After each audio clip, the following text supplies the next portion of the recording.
saudara-saudara terkasih Karawaci City Blessing. Kembali lagi kita sama-sama ibadah virtual dengan Karawaci City Blessing. Yuk mari kita hari ini akan mulai dengan berdoa. Terima kasih Tuhan atas segala kebaikan-Mu Bapa. Pagi hari ini Tuhan, Engkau mengumpulkan kami lagi bersama-sama keluarga kami yang kami sayangi ya Tuhan. Untuk beribadah ya Tuhan. Memuji, memuliakan nama-Mu ya Tuhan. Sebentar lagi kami akan mulai acara kami Tuhan. Engkau pimpin Tuhan. Dari awal pertengahan hingga akhir ya Tuhan. Biarlah nama-Mu dipermuliakan ya Tuhan. Hanya di dalam nama-Mu Tuhan dan Juru Selamat kami hidup.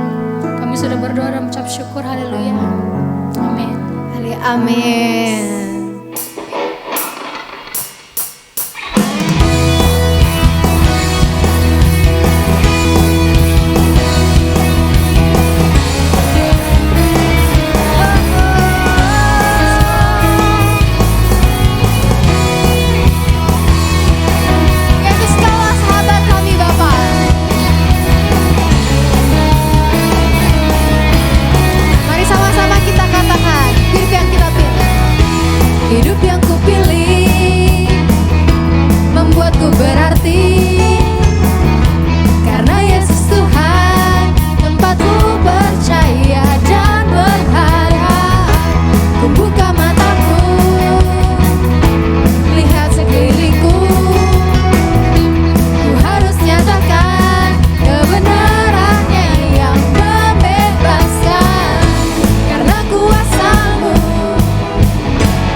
Adalah sahabat kami Tuhan.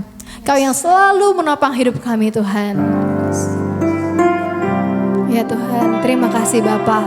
Kau menjadikan kami serupa dengan gambaran-Mu Bapa. Thank you Jesus.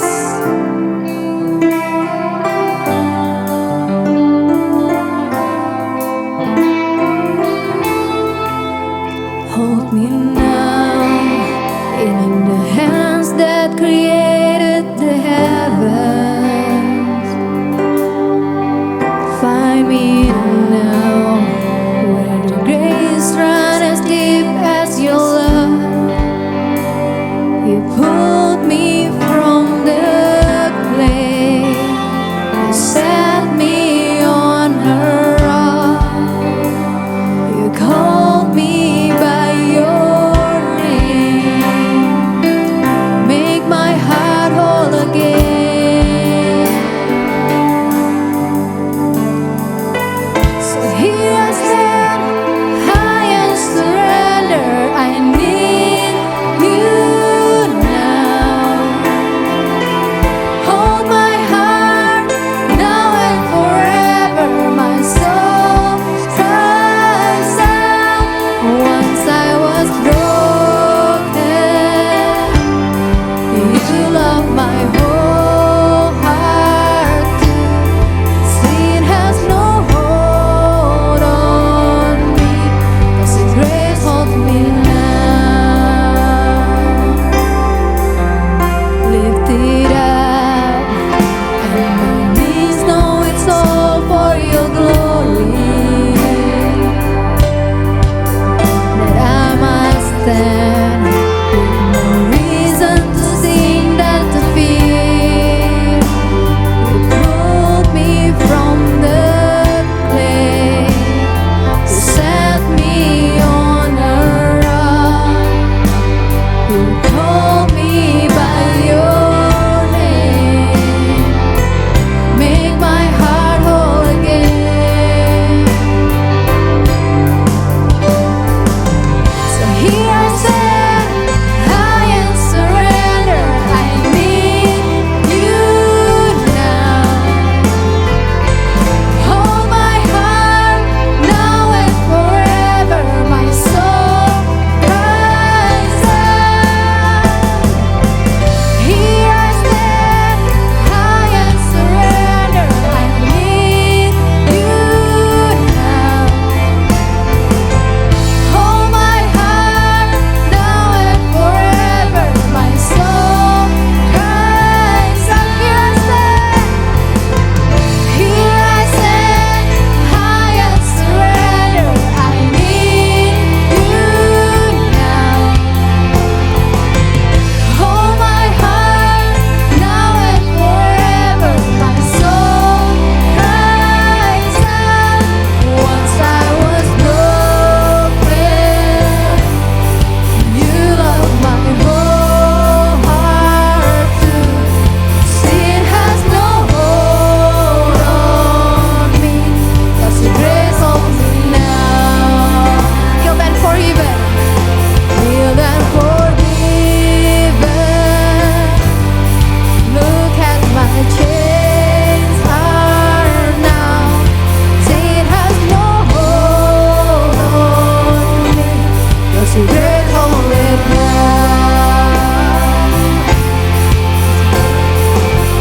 Here I stand, high and surrender. I need you now. Hold my heart now and forever. My soul cries out. Here I stand, high and surrender. I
Your grace holds that ground.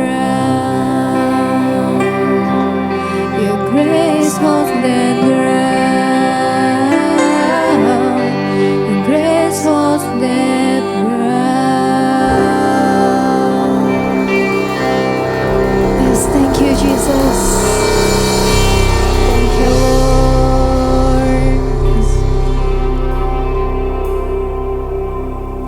Jemaat yang dikasih Tuhan, Jemaat Karawaci City Blessing, Shalom. Shalom Pastor Ali, Shalom semua leaders dan juga seluruh Jemaat Karawaci City Blessing. Saya berdoa kalian dalam keadaan yang baik-baik saja di dalam perlindungan dan kasih Tuhan kita, Tuhan Yesus yang sungguh amat mengasihi kita. Dan saya percaya Dia selalu melindungi hidup kita di tengah-tengah tantangan yang ada. Saudara, tahun ini saudara pasti sudah tahu tema daripada gereja kita, yaitu expectation. Dalam bahasa Indonesianya, pengharapan. Dan ini tema yang sungguh luar biasa. Di tengah-tengah situasi yang tidak bisa banyak kita harapkan, Tuhan memberikan kita sebuah expectation, sebuah pengharapan. Berarti saudara dan saya masih bisa berharap di tahun 2021 yang mungkin kata sebagian orang tidak banyak harapan. Apalagi di tahun 2020 ya, lagi pandemi lagi tinggi-tingginya saudara. Nah, mungkin saudara bertanya sama saya, Pastor Kong, bukankah justru di tengah-tengah situasi yang tidak menyenangkan ini, kita jangan terlalu banyak berharap. Karena situasinya tidak mendukung. Jadi kita, ya udahlah, ekspektasi kita, harapan kita rendahkan sedikit. Apakah itu yang mestinya kita alami atau lakukan di dalam hidup ini? Hari ini saya ada kabar, saudara. Betul, keadaan, situasi, kondisi masih tidak menentu. Saya tidak deny fakta ini. Saya tidak kesampingkan kenyataan yang ada. Tetapi saya ingin ingatkan saudara bahwa ada satu harapan yang besar yang saya sebut sebagai biblical hope atau harapan Alkitabiah.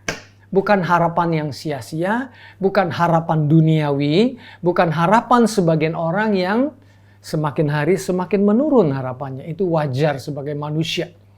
Tetapi Tuhan memberikan kita sebuah harapan yang jauh lebih tinggi, lebih besar daripada harapan manusia. Yaitu harapan surga. Karena surga lebih tinggi daripada bumi. Tuhan lebih besar daripada manusia. Kita adalah ciptaannya. Dan kalau Tuhan memberikan harapan kepada kita, pasti bukan harapan manusia, tetapi harapan daripada surga. Nah, ini yang saya ingin bicarakan di dalam tema kita di tahun yang baru ini. Sekaligus saya masukin satu kata, biblical hope, harapan Alkitabiah. Apa sih, Pastor Kong, harapan Alkitabiah? Biblical hope. Harapan Alkitabiah itu adalah harapan yang tidak bergantung kepada situasi. Dengan kata lain, situasi, kondisi bisa saja berubah-berubah dan pasti berubah. Selama kita hidup ini, keadaan dunia itu pasti tidak sama. Ya, dunia ini bahkan menuju kepada kehancurannya menurut firman Tuhan. Tetapi orang benar menuju dari satu kemenangan kepada kemenangan yang lain. Jadi biblical hope yang Tuhan berikan kepada kita adalah harapan kepada seorang pribadi. Bukan kepada situasi dan kondisi. Biblical hope adalah berharap kepada Sang Pemberi harapan, Tuhan Yesus Kristus sendiri. Kenapa? Karena Dia adalah promise keeper. Artinya kalau Dia memberikan harapan, Dia juga yang membuat kita bisa mencapainya. Beda kalau orang lain kasih harapan, belum tentu kita bisa mencapainya. Tetapi kalau Tuhan memberikan kita harapan, Tuhan juga berikan kita kemampuan untuk mendapatkan apa yang Dia inginkan dalam hidup kita. Bukan hanya yang kita inginkan loh saudara. Apa yang saudara inginkan dan saya inginkan itu biasanya sangat terbatas. Biasanya hanya sekedar manusiawi saja. Walaupun tidak salah. Tapi apa yang Tuhan berikan kepada saudara dan saya, apa yang Tuhan janjikan kepada saudara dan saya, itu jauh lebih tinggi, jauh lebih besar. Bukankah firman Tuhan berkata, rancanganku bukan rancanganmu. Artinya rancangan saudara dan saya itu sampai segini. Tapi kalau rancangan Tuhan itu besar sekali, luar biasa sekali.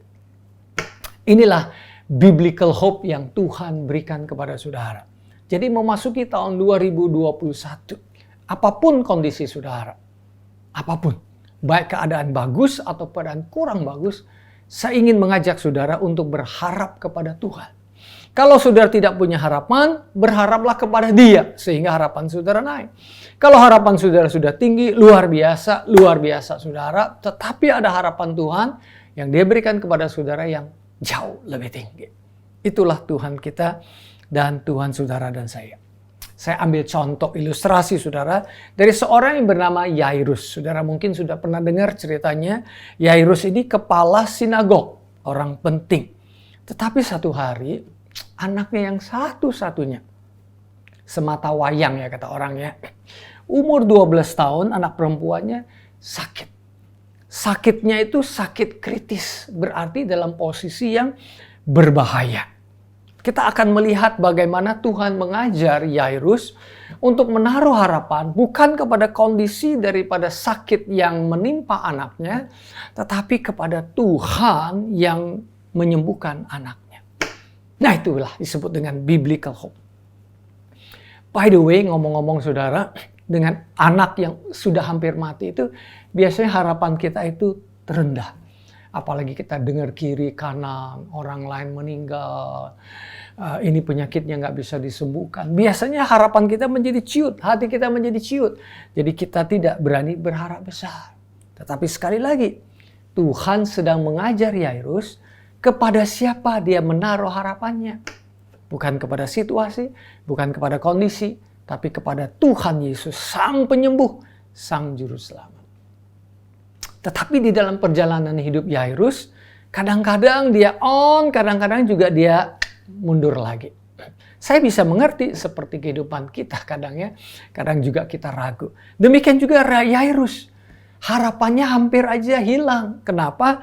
Karena waktu dia ketemu sama Tuhan Yesus, minta Tuhan Yesus menyembuhkan anaknya, datang ke rumahnya dia, Tuhan Yesus mau loh saudara. Padahal Tuhan Yesus itu kalau ngomong aja sudah cukup untuk menyembuhkan. Tapi Tuhan kita itu Tuhan luar biasa. Dia ingin datang ke rumah Yairus. Dan dia betul dalam perjalanannya dia datang ke rumah Yairus. Tapi unfortunately di dalam kehidupan Yairus, tiba-tiba perjalanan Tuhan Yesus tertunda. Nah kalau perjalanan Tuhan Yesus tertunda berarti kesembuhannya juga tertunda ya. Kalau kesembuhannya tertunda berarti hati juga rasanya bagaimana saudara ya. Harapan yang tadinya sudah tinggi mulai merendah lagi, mulai merendah lagi, mulai merendah lagi. Kenapa sih Tuhan Yesus bisa tertunda perjalanannya? Karena rupanya di dalam perjalanannya itu ada orang yang mengganggu dia. Dalam tanda petik tentunya ya. Yaitu adalah seorang ibu yang punya sakit pendarahan 12 tahun. Angkanya bisa pas ya. 12 tahun pendarahan, anak umur 12 tahun. Dan kemudian saudara mungkin sudah pernah dengar ceritanya. Ibu ini berkata dalam hatinya, andai kata aku jamak jumbai jubah daripada Tuhan Yesus, aku pasti sembuh. Dan betul saja itu yang dia lakukan oleh ibu ini. Perempuan ini yang sudah ke dokter sana sini, tidak tambah baik, hartanya juga mungkin sudah banyak keluar. Malah Alkitab mencatat keadaannya bertambah buruk. Jadi dia tidak punya harapan kepada dokter atau kepada obat yang dia makan. Tidak salah dengan dokter, tidak salah dengan obat yang ada. Tetapi obat dan dokter itu juga manusia biasa. Obat itu adalah ciptaan manusia biasa juga. Walaupun ada hikmat Tuhan di dalamnya.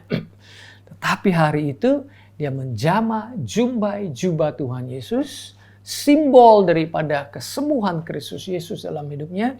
Kemudian dia langsung disembuhkan. Nah, saya perpendek aja cerita ya saudara ya. Terjadilah percakapan antara Tuhan Yesus dengan ibu itu. Nah itu kan adalah, masa sih nggak ada 1 menit, masa nggak ada 2 menit, mungkin 5, 7, 10 menit. Jadi 10 menit Tuhan Yesus terlambat dong ke rumah Yairus. Berarti situasinya bertambah buruk buat anak itu. Kan orang yang sakit, apalagi sakit kritis, bukankah waktu itu yang paling penting? Bukan duit lagi yang paling penting, tapi time, waktu itu sangat penting. Nah, saudara, yang ingin saya kasih tahu adalah bahwa situasi dan kondisi bisa berubah. Yairus bisa melihat situasi dan kondisi berubah. Tadinya Tuhan Yesus mau datang, dia jalan sudah cepat, tapi kemudian gara-gara ibu ini, perjalanan Tuhan Yesus tertunda. Situasi dan kondisi bisa saja berubah. Tetapi sekali lagi, Tuhan tidak pernah berubah.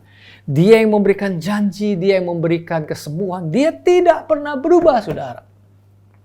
Dan saudara dan saya punya hak istimewa memasuki 2021 di mana banyak orang takut, khawatir, dan gentar. Saudara dan saya diberikan janji Tuhan yang luar biasa.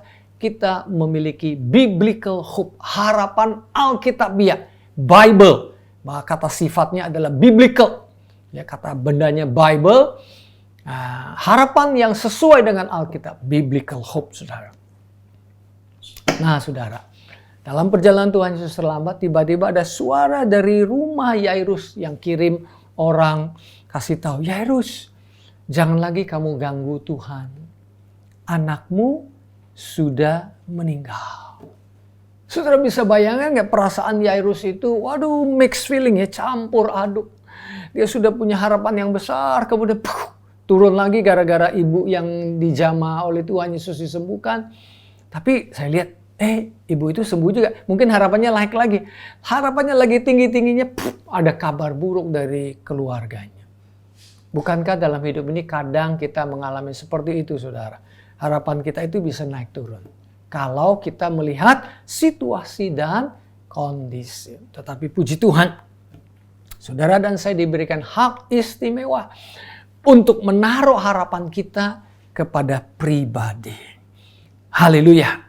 Nah, pada waktu Tuhan Yesus mendengar suara dari keluarga Pak Yairus ini ngomong sama Yairus, jangan ganggu Tuhan lagi karena anakmu sudah mati. Saya senang dengan perkataan Tuhan Yesus di Lukas 8 ayat 50. Pada waktu Tuhan Yesus mendengar hal ini, Tuhan Yesus ngomong sama Yairus. Yairus, jangan menyerah kepada ketakutan. Wah. Yairus, saya ambil dari TPT Translation. Yairus, jangan menyerah kepada ketakutan. Jangan takut. Jangan takut. Karena takut itu mencuri harapan kita. Takut itu ingin mencuri iman saudara dan iman saya. Jangan takut. Have faith in me. Taruhlah imanmu kepada aku. Senang saya. Bukan taruh imanmu kepada situasi dan kondisi. Tapi taruhlah imanmu kepada aku. Bahkan pakai imanmu itu untuk merubah situasi dan kondisi yang ada. Dan dia akan hidup lagi. Lukas 8 ayat 50, saudara. Nah, saudara. Tadi saya bilang tema gereja kita itu adalah expectation. Bahasa Indonesianya pengharapan. Ambil dari ayat mana? Yeremia 29 ayat 11, saudara. Saya bacakan. Sebab aku ini mengetahui rancangan-rancangan apa yang ada padaku mengenai kamu. Dari sini ayat ini saya sudah senang. Tuhan itu punya rancangan. Gak cuma satu, saudara. Rancangan. Dia punya lebih daripada satu rancangan. Dan rancangan itu adalah rancangan surga. Bukan rancangan manusia. Berarti rancangan surga itu adalah bergantung kepada situasi surga. Rencana manusia pasti harus bergantung kepada situasi dan kondisi manusia dong. Nggak mungkin saudara merencanakan sesuatu yang melawan alam. Nggak mungkin. Misalnya musim hujan. Ya kalau saudara mau pergi, saudara nggak mungkin misalnya pakai sepeda atau pakai motor, basah, saudara naik kendaraan mobil misalnya. Ya, rancangan-rancangan kita buat sesuai dengan kondisi yang ada. Tetapi rencana Tuhan adalah rencana surga. Nah, setahu saya saudara, surga tidak mengenal krisis. Setahu saya surga tidak mengenal keadaan negatif. Aku punya rencana yang ada padaku mengenai kamu, demikian firman Tuhan, yaitu rancangan damai sejahtera dan bukan rancangan kecelakaan. Mungkin saya berhenti di sini sejenak. Mungkin saudara berkata, Pastor Kong, di tengah-tengah pandemi ini saya mengalami tantangan di dalam pekerjaan saya, sekolah saya, usaha saya. Mungkin juga ada saudara yang misalnya kena potong gajinya dan lain sebagainya, dan saya mengerti. Tapi ingat, itu karena situasi dan kondisi sesaat saat ini. Saudara dan saya bisa memakai damai sejahtera daripada surga, mengambil rencana Tuhan sehingga keadaan yang negatif dalam hidup saudara, izinkan Tuhan untuk merubahnya. Berjalanlah terus sesuai dengan prinsip kebenaran firman Tuhan. Amin saudara ya. Haleluya. Bukan rancangan kecelakaan untuk memberikan kepada kamu hari depan yang penuh harapan. Biasanya nih saudara, kalau orang sudah kena krisis dan lain sebagainya, kondisi hatinya mulai menciut. Dia sudah tidak semangat lagi untuk bekerja. Dia bilang, percumalah dalam hidup. Saya kerja juga hasilnya sedikit. Percuma dah saya ke gereja. Percumalah saya memberikan persembahan perpuluhan ke gereja. Percuma. Apalagi saya saat ini lagi butuh misalnya. Tapi Tuhan mengajar kita dengan cara yang berbeda. Dia mengatakan kita punya harapan yang luar biasa. Ingat saudara, selama saudara hidup di muka bumi ini, masih ada iblis yang coba ingin menggoda saudara. Tetapi janji firman Tuhan, saudara tidak akan kalah di dalam Kristus Yesus. Jadi selama kita berjalan di dalam prinsip-prinsip kerajaan surga, walaupun kadang-kadang kita keselip jalannya, tapi kita tidak akan jatuh tergeletak. Itu janji firman Tuhan. Ya, kenapa? Ada lagunya kan? Jalan hidup orang benar diterangi oleh cahaya firman Tuhan. Ini lagu lama. Ada lagi yang bagian refnya. Apabila dia jatuh, tidaklah dibiarkan sampai tergeletak. Sebab tangan Tuhan jua yang menopangku dan membangunkan. Dia kembali, ku kembali. Itulah hidup di dalam Tuhan. Hidup di dalam Kristus Yesus yang tidak dimiliki oleh orang yang di luar Kristus Yesus. Karena apa? Keselamatan itu bukan dari upaya kita, tapi dari percaya kita kepada pekerjaan Tuhan Yesus yang sempurna di atas kayu salib. Pada waktu di kayu salib Tuhan Yesus berkata, "It is finished," sudah selesai. Berarti rancangannya di dalam hidup saudara sudah selesai. Bagian kita cuma ngikutin aja tanpa dengan kekecewaan, mengikuti dengan jalan iman saja saudara. Dan kalaupun kadang-kadang kita keselip, no worry. Tangan Tuhan selalu menopang kita. Ingat nggak Petrus saudara? Petrus loh, padahal waktu itu masih Tuhan Yesus belum dipermuliakan ke surga loh. Belum tinggal di dalam hati kita. Sekarang Tuhan Yesus sudah tinggal di dalam hati kita karena kita sudah ada di dalam perjanjian baru. Tapi di zamannya Petrus belum mengenal Roh Kudus. Roh Kudus belum dicurahkan. Waktu Petrus lihat Tuhan Yesus berjalan di atas air, Petrus pengen. Tuhan, aku pengen dong berjalan di atas air. Tuhan bilang, come, ayo, silakan. Tuhan Yesus nggak memberikan keraguan. Langsung saja, jawab saat itu. Petrus berjalan di atas air. Keren ya saudara ya. Tapi apa yang terjadi? Imannya goyah. Imannya goyah. Bukan Tuhan yang goyah. Imannya goyah. Akhirnya dia tenggelam. Tetapi walaupun demikian, dia tetap berseru sama Tuhan. Tuhan tolong. Lalu Tuhan langsung tolong. Tuhan nggak ngajarin dia di tengah-tengah tenggelam, biarin dulu baru ngajar. Enggak. Tuhan tolong dulu, baru Tuhan ngajar. Punya iman. Amin saudara ya. Haleluya. Dan sekarang tangan kita dipegang sama Tuhan. Tangan kita dipegang sama Tuhan erat. Ya, hidup kita hidup di dalam perjanjian baru yang berbeda dengan perjanjian lama. Perjanjian baru itu, iman kita itu bukan iman yang kita punyai. Iman yang Tuhan punyai, dia taruhkan dalam kita. Itu yang dikatakan Rasul Paulus, Galatia 2:20. Aku sudah disalibkan bersama dengan Tuhan Yesus. Dan kalau sekarang aku hidup nih, hidupku itu bukan diriku sendiri. Hidupku itu berdasarkan iman kepada anak Allah. Iman daripada Tuhan Yesus yang Tuhan berikan kepada kita untuk percaya sama dia. Luar biasa. Kembali lagi saudara kepada Yeremia 29 ayat 11. Tuhan memberikan rencana yang penuh harapan kepada bangsa Israel di zaman Yeremia. Ngomong-ngomong saudara perlu tahu. Background daripada Yeremia 29 ini. Bangsa Israel bangsa yang tegar tengkuk, berdosa, tidak taat sama Tuhan. Itu kita tahulah dari cerita itu. Akibat daripada dosa mereka, dibuang mereka ke kerajaan Babylon. Kerajaan Babylon menghancurkan kota-kota mereka, bahkan bait Allah di situ, dan mereka semua digotong sebagai orang asing di negara Babylon. Kerajaan Babylon bukan kerajaan yang baik, kerajaan yang kejam, kerajaan yang tidak bersahabat dengan bangsa Yahudi. Tapi apa yang terjadi, saudara? Mereka dibopong ke sana. Tetapi di tengah-tengah mereka ada di tempat di Babylon, seperti tempat buangan, bukan rumah mereka sendiri. Kira-kira perasaan orang gimana? Mereka pasti dianggap warga negara kelas 4 atau kelas 5 atau kelas 10. Mereka pasti tidak punya fasilitas. Mereka pasti dicuekin. Mereka mungkin diolok-olok.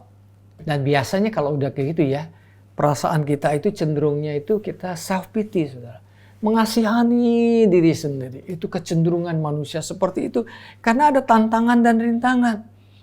Tetapi saya senang dengan firman Tuhan. Janji Tuhan datang kepada mereka di tengah-tengah masalah ini. Aku punya rencana yang besar buat kamu. Wow. Betul, itu dosa daripada bangsa Israel. Betul, itu kesalahan mereka. Tapi Tuhan itu adalah Tuhan yang berbelas kasih. Tuhan itu mengampuni mereka, saudara. Itu di perjanjian lama loh. Apalagi kita di perjanjian baru, saudara. Luar biasa karya Tuhan Yesus yang sudah sempurna. Di atas kayu salib dia bahkan berkata, aku tidak mengingat-ingat akan dosa dan pelanggaranmu. Itu ada di Ibrani 8 sama Ibrani 10, ada 2 ayat yang menulis hal itu. Nah, di tengah-tengah mereka merasa down, merasa tidak bisa apa-apa. Ini bangsa ini karantina, saudara. Ini karantina itu bukan karantina sendiri. Karantina bukan karantina mandiri, karantina dipaksa. Dan secara grup. Waduh, ini karantina bangsa, saudara. Ini lebih worse, lebih jelek keadaannya daripada pandemi. Tetapi di tengah-tengah situasi yang kurang menyenangkan, firman Tuhan datang kepada Yeremia dan berkata, aku punya rencana yang luar biasa. Senang gak, saudara, mendengar firman Tuhan? Saya senang sekali. Dan ayat 5-nya, saudara ya, bilang begini. Tuhan menyuruh bangsa Israel di tempat pembuangan untuk melakukan beberapa hal yang menyenangkan. Dirikanlah rumah untuk kamu diami. Disuruh bangun rumah, saudara. Keren gak? Rumah itu untuk apa? Untuk tempat tinggal. Rumah itu untuk apa? Untuk istirahat. Rumah itu untuk apa? Untuk merasa saya itu feel at home. Saya sudah bekerja seharian, saya perlu rest. Perlu istirahat. Itulah rumah. Tuhan ingin mereka mendirikan rumah. Tuhan ingin memberikan mereka fasilitas yang luar biasa. Buatlah kebun untuk kamu nikmati hasilnya. Itu ada kebun, ada sayur. Ada sayur pokcoy, ada kailan, ada apa lagi, brokoli. Dua kameramen saya senang makan buah nih, apalagi Marna nih, ya makan buah, bukan sayur. Orang Sunda senang sayur, sehat, makanya mukanya berseri-seri ya. Makan buah juga, saudara. Ada buah apa ya? Buah nangka, ada cempedak, ada buah durian. Nah, durian ini tego nih ya. Dari tadi udah durian, kok asal durian. Ya, durian bolehlah ya. Belimbing apalagi ya, mangga, jeruk luar biasa. Saya senang makan buah, rasanya seger, rasanya enak, saudara. Di tengah-tengah pembuangan, di tengah situasi yang menantang, rasanya sulit, saya senang dengan Tuhan. Dia masih memberikan harapan. Jadi saudara, dari ayat-ayat ini saya ingin saudara terus berharap. Saya mengharapkan saudara untuk bekerja. Terus melakukan bisnis, terus buat kebun, terus nikmati hasilnya. Jangan saudara sekarang itu pergi ke gunung, betapa menyendiri, kemudian menjual semuanya. Tunggu Tuhan Yesus datang untuk kedua kalinya. Jangan, itu bukan cara Tuhan, saudara. Kalau di gunung sendirian, kapan saudara memberitakan firman Tuhan? Kapan saudara memberitakan kabar baik? Amin ya saudara ya. Ya haleluya. Ya, kabar baik itu tidak pernah berubah. Kabar baik itu tidak pernah takut sama kabar buruk, saudara. Luar biasa sekali. Haleluya. Yeremia 29 ayat 6. Ambillah istri untuk memperanakan anak laki-laki dan perempuan. Ambillah istri bagi anakmu laki-laki. Carikan suami bagi anak perempuan. Berarti ada pesta. Di tengah-tengah pandemi ada pesta. Tapi jangan salah mengerti dulu ya. Jangan pesta tanpa social distancing. Jangan pesta kumpulan orang banyak. gerombolan orang itu tidak mendukung program pemerintah. Jangan itu maksud saya, saudara. Tapi ada satu pesta yang lebih hebat lagi daripada pesta makan dan minum, yaitu pesta di alam pikiran kita. Itu jauh lebih besar, saudara. Ada orang yang makannya itu, waduh, barang-barang mahal. Makanannya sangat bergizi. Tapi penuh dengan kesedihan. Tidak ada pesta di dalam otak mereka. Tidak ada pesta dalam hati mereka. Tapi mungkin juga makanan kita sederhana tapi kita menikmatinya. Itu namanya pesta. Makan kita sederhana tapi kita tahu masa depan kita cemerlang bersama dengan Tuhan. Itu pesta yang luar biasa. Itu pesta dalam nama Tuhan Yesus Kristus. Haleluya, saudara ya. Saya tambahin dikit lagi ya sebelum kita selesai ya. Yeremia bicara sama bangsa Israel. Udah itu 70 tahun bangsa Israel balik ke kampung halaman di negara bangsanya. Di Israel, di Yehuda. Ya. Tapi rupanya sebagian itu tinggal di situ.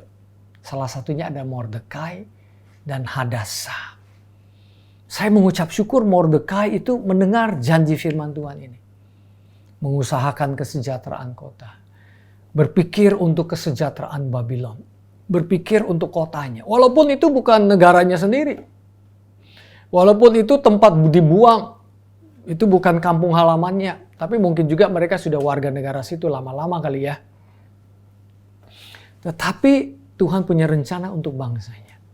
Jadi Mordekai mendengar Yeremia 29 untuk mendirikan rumah, untuk berkebun, untuk mencarikan istri, untuk anak-anaknya, dan juga pokoknya melakukan sesuatu untuk mendoakan bangsanya, kotanya, negaranya. Jangan jangan dimarahin bangsanya, jangan dicaci maki. Mungkin berajanya tidak bagus, tapi ya kita doakanlah. Yang kita bisa kasih saran, kita kasih saran. Yang salah, kita katakan salah. Dan satu hari, saudara, pada saat genting-gentingnya situasi, di mana bangsa Israel mau dihancurkan oleh Haman, suku Amalek, Tuhan memakai Mordekai. Mordekai membawa si Hadasa. Pasti Mordekai cerita tentang rencana Tuhan di Yeremia 29 itu kepada Hadasa. Sehingga Hadasa juga mendengar. Jadi pada waktu Hadasa dijadikan ratu berganti nama menjadi Esther. Dia punya kedudukan untuk menyelamatkan bangsa Israel dari kepunahan, dari kehancuran. Kenapa demikian? Tuhan punya rencana untuk menyelamatkan bangsanya. Dan ada rencana yang lebih besar daripada menyelamatkan bangsanya supaya Tuhan Yesus boleh lahir dari orang Yahudi, dari bangsa Yahudi. Itu tentunya secara fisik, secara rohani sekarang saudara dan saya adalah Yahudi secara rohani. Luar biasa. Dan di dalam perjanjian baru, tadi saya ambil ayat perjanjian lama, dalam ayat perjanjian baru dikatakan Kristus Yesus itu yang ada di dalammu. Dia sudah tinggal di dalammu. Dia tidak kemana-mana, tidak keluar masuk. Dia ada di dalammu. Bukan karena kehebatan saudara, tapi karena saudara percaya sama dia. Sebagai Tuhan dan Juru Selamat. Dia yang ada di dalam saudara adalah harapan. Dan harapannya nggak tanggung-tanggung. Nggak cuma harapan dapat kendaraan, dapat gedung, harapan membayar lunas, apa yang perlu direnovasi dan lain sebagainya. Harapannya adalah apa? Kemuliaan daripada surga sendiri. Itulah rencana Tuhan buat hidup saudara dan hidup saudara saya. Jadi di tengah-tengah pandemi ini, do not lose hope. Jangan kehilangan harapan. Jangan menyerah kepada ketakutan. Orang yang takut itu ya, melihat kesempatan itu menjadi kesempitan, saudara. Orang yang takut melihat Tuhan Yesus datang seperti murid-murid Tuhan Yesus, dia pikir hantu. Terbalik, saudara. Padahal Tuhan. Nah, saudara, Tuhan Yesus ngomong sama Yairus. Dan kita tahu cerita akhirnya kan. Tuhan Yesus menyembuhkan anaknya Yairus. Tuhan Yesus menyembuhkan anaknya Yairus. Jadi Yairus punya pengalaman yang luar biasa pada hari itu. Yeremia juga punya pengalaman yang luar biasa. Harapan kita bukan kepada situasi dan kondisi. Tapi kepada Dia yang memberikan harapan buat saudara. Dan itulah biblical hope. Harapan Alkitabiah. Yang pasti digenapi. Karena yang memberikan harapan itu dan yang memberikan kemampuan untuk mencapai harapan itu adalah Tuhan Yesus Kristus sendiri yang sangat amat mengasihi kita, yang sudah mati di atas kayu salib, mencucurkan tubuhnya, mencucurkan darahnya, dan ada bilur-bilur di tubuhnya. Tujuannya apa? Untuk menyembuhkan hidup saudara, untuk mengampuni dosa saudara, dan untuk memberikan kehidupan lewat darahnya dalam hidup saudara dan saya, dan memberikan masa depan yang cemerlang. Untuk apa? Supaya saudara bisa memberitakan kabar baik. Memberitakan kabar baik kepada teman-teman saudara, anggota keluarga saudara, teman-teman sekampung saudara, teman-teman pekerjaan saudara. Supaya nama Tuhan dipermuliakan dan lebih banyak orang lagi mengenal Tuhan Yesus sebagai Tuhan dan Juru Selamat. Bapak, aku berdoa untuk jemaat Karawaci City Blessing dimanapun mereka berada saat ini ya Tuhan. Berkat-Mu, anugerah-Mu, belas kasihan-Mu, rencana-Mu yang luar biasa berlimpah di dalam setiap kehidupan mereka. Dan apabila ada tantangan dan rintangan yang ada di depan mereka saat ini, izinkan mereka ya Tuhan menimbun, izinkan mereka mengambil firman-Mu dan menjadikan remah di dalam setiap kehidupan mereka, sehingga rasa takut dikalahkan. Mereka terus bekerja dengan sukacita, berusaha dengan sukacita, menanam kebun anggur dengan penuh sukacita, membangun rumah dengan sukacita di dalam nama Tuhan Yesus Kristus. Sakit penyakit aku patahkan dalam nama Tuhan Yesus. Jadilah sembuh oleh bilur Tuhan Yesus. Dan kalau ada yang merasa feel guilty, perasaan bersalah, apakah saya layak atau tidak, Tuhan layakkan dengan darah anak domba Allah dalam nama Tuhan Yesus Kristus. Jemaat yang dikasihi Tuhan, saudara yang dikasihi Tuhan, siapapun yang mendengar khotbah ini, apabila saudara belum mengenal Tuhan Yesus, Tuhan punya rencana yang luar biasa, rencana kekekalan buat saudara dan saya. Kalau mau ikutin doa saya, katakan Tuhan Yesus, ya katakan Tuhan Yesus, hari ini aku membuka hatiku, percaya kepada Engkau, menerima Engkau sebagai Tuhanku dan Juru Selamatku. Hari ini jadikan aku putra-putri kerajaan surga yang mengampuni dosa-dosaku dan pelanggaranku. Dalam nama Tuhan Yesus. Amin. Kalau saudara sudah berdoa demikian, yakinkan diri saudara bahwa saudara adalah putra-putri kerajaan surga. Haleluya. Saudara yang dikasihi Tuhan, terimalah berkat Tuhan pada hari ini. Kasih agape dari Bapa di surga melimpah ruah dalam hidup saudara. Anugerah Tuhan Yesus Kristus dicurahkan di dalam hidupmu dengan sangat amat melimpah ruah, dan ketahuilah persekutuan Roh Kudus memimpin hidup saudara dan saya mulai hari ini sampai Maranatha, Tuhan Yesus kembali untuk kedua kalinya. Dalam nama Tuhan Yesus. Amin. God bless you. Jesus love you. Roh Kudus tinggal dalam hidup saudara untuk selama-lamanya. Haleluya. Amin.